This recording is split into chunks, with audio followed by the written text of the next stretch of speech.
Hello, तुम्हा सगळ्यांचं आणखीन एका नवीन व्हिडिओमध्ये खूप खूप स्वागत। आज मी तुम्हाला सोलापूर स्टाईल शेंगदाण्याची चटणी करून दाखवणार आहे।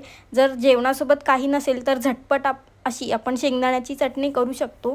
मी इथे 1 वाटी शेंगदाणे घेतलेत, 5-6 लसणाच्या पाकळ्या, लाल मिरची पावडर आणि मीठ। आपल्याला सर्वप्रथम हे शेंगदाणे लालसर होईपर्यंत पूर्ण भाजून घ्यायचे आहेत। हे शेंगदाणे आपल्याला पूर्ण रंग बदलेपर्यंत भाजून घ्यायचे आहेत।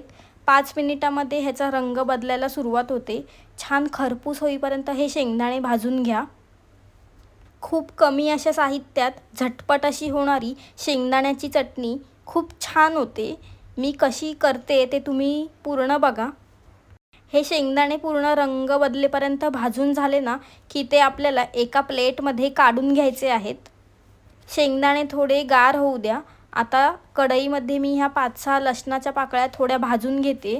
कच्च्या पण ठेवू शकता, पण आपल्याला जास्त दिवस चटणी टिकवायची त्यामुळे मी हे भाजून घेते। आता शेंगदाणे हे गार झाले ना की त्याची मी सालं काढून घेतली आहेत। आता आपल्याला हे सगळं मिक्सरमध्ये फिरवून घ्यायचं आहे। शेंगदाणे भाजून घेतलेले, त्याच्यामध्ये चवीपुरतं मीठ, लसूण आणि लाल मिरचीची पावडर हे आपल्याला सगळं आता एकत्र मिक्सरमध्ये बारीक वाटून घ्यायचं आहे। हे संपूर्ण मिक्सरला फिरवून घ्या आणि मिक्सरला चटणी फिरवून झाल्यानंतर कढईमध्ये 2-3 मिनिटांसाठी ही चटणी भाजून घ्या, म्हणजे चटणी जास्त दिवस टिकते। रेसिपी आवडली तर लाईक, शेअर आणि सबस्क्राईब करायला विसरू नका। बाय।